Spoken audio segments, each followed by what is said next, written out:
Hello बच्चों, चलिए प्रश्न को देखते हैं। एक SCID रोगी को उपचार के दौरान दी जाने वाली जीन चिकित्सा विधि के विभिन्न चरणों का अध्ययन करें। हमारे पास दिए हुए यहाँ पर दिए हुए जो चरण हैं वह हैं। एक, रेट्रोवायरस रोग की विधि अस्थि मज्जा से प्राप्त लिम्फोसाइट को संक्रमित करता है व इसका संवर्धन किया जाता है। दो, रोगी की अस्थि मज्जा में अभियांत्रिकी द्वारा प्राप्त कोशिकाओं को प्रविष्ट कराया जाता है। तीन, एक रेट्रोवायरस में सामान्य एलील को प्रविष्ट कराया जाता है।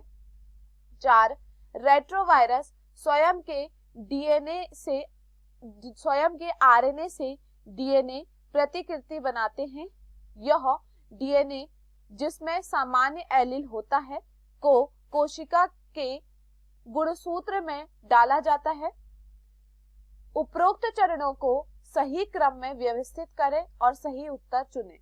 हमारे पास दिए हुए विकल्प है। विकल्प ए पहला दूसरा चौथा, विकल्प बी तीसरा पहला चौथा दूसरा, विकल्प सी चौथा दूसरा तीसरा पहला, विकल्प डी चौथा तीसरा पहला दूसरा। प्रश्न की मुख्य अवधारणा है मुख्य अवधारणा इस प्रश्न की मुख्य अवधारणा है SCID। देखिए, जो SCID के रोगी होते हैं, रोगी का उपचार करते समय क्या होता है, जो सामान्य एलील होता है, सामान्य एलील को रेट्रोवायरस में डाला जाता है। यहाँ पर क्या किया जाता है, जो सामान्य एलील होता है, सामान्य एलील को किसमें डाला जाता है, इसे रेट्रोवायरस में डाला जाता है। इसे रेट्रोवायरस में डाला जाता है। सामान्य एलील को रेट्रोवायरस में डाला जाता है। यह क्या करता है, यह लिम्फोसाइटों को संक्रमित करता है। यह क्या करता है, यह लिम्फोसाइटों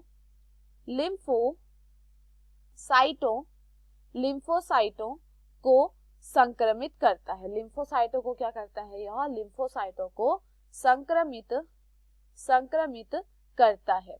देखिए, इसके पश्चात क्या होता है, जो सामान्य जीन होता है, ये क्या करता है, जो सामान्य जीन होता है, सामान्य जीन, यह सामान्य जीन के साथ डीएनए, यहाँ पर क्या किया जाता है, डीएनए को डाला जाता है। सामान्य जीन के साथ क्या किया जाता है, सामान्य जीन के साथ डीएनए डाला जाता है। यहाँ पर क्या किया जाता है, सामान्य जीन के साथ डीएनए को डाला जाता है। और इसके बाद क्या होता है, रोगी के जो अस्थि मज्जा होती है, रोगी के अस्थि मज्जा, रोगी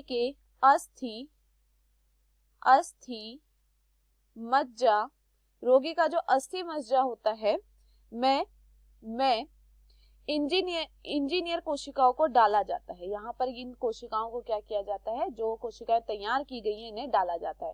तो यहाँ पर क्या किया जाता है, इंजीनियर कोशिकाओं को डाला जाता है। कोशिकाओं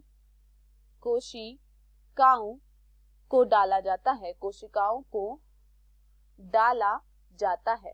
तो देखिए, यहाँ पर प्रश्न में क्या कहा गया है, प्रश्न में यह कहा गया है कि जो SCID रोगी होता है, उसके उपचार के दौरान जो दी जाने वाली चिकित्सा विधि होती है, इन चरणों को हमने क्या करना है, सही से लगाना है। तो देखिए, यहाँ पर पहला चरण दिया गया है, रेट्रोवायरस रोग की अस्थि मज्जा से प्राप्त लिम्फोसाइट को संक्रमित करता है व इसका संवर्धन करता है। तो यह क्या होता है, यह यहाँ पर देखिए, यह दूसरे स्थान पर होता है। ये क्या है, दूसरा चरण है, ना कि यह पहला चरण। देखिए, दूसरा दिया गया है, रोगी की अस्थि मज्जा में अभियांत्रिकी द्वारा प्राप्त कोशिकाओं को प्रविष्ट कराया जाता है। तो देखिए, यहाँ पर जो यह दूसरा है, यह किसके लिए है, यह दूसरा है, यह आता है यह क्या होता है, अंतिम चरण, चौथा चरण ये होता है। उसके बाद अगर हम बात करें तीसरे की, तो तीसरे में कहा गया है, एक रेट्रोवायरस में सामान्य एलील में को समाविष्ट किया जाता है। तो यह क्या है, सही है कि जो सामान्य एलील होता है उसको क्या किया जाता है, रेट्रोवायरस में समाविष्ट किया जाता है। और ये क्या है, पहला चरण है। तो यह यहाँ पर क्या है, पहला चरण है।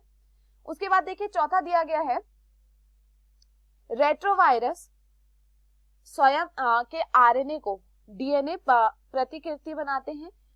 यह डीएनए जिसमें सामान्य एलील होता है को कोशिका के गुणसूत्र में डाला जाता है। तो देखिए जो चौथा चरण यहाँ पर दिया हुआ है, ये चौथा चरण नहीं है, यह कौन सा है, तीसरा चरण। तो अगर हम देखें तो हमारा सही चरण क्या बैठेगा, अगर हम देखें तो हमारा सबसे पहला चरण क्या आएगा, सबसे पहला चरण आएगा तीसरा वाला, सबसे पहला आएगा तीसरा। उसके बाद दूसरा आएगा हमारा पहला वाला, दूसरा आएगा हमारा पहला। उसके बाद देखिए जो तीसरा चरण है वह कौन सा आएगा, तीसरा चरण आएगा हमारा चौथा।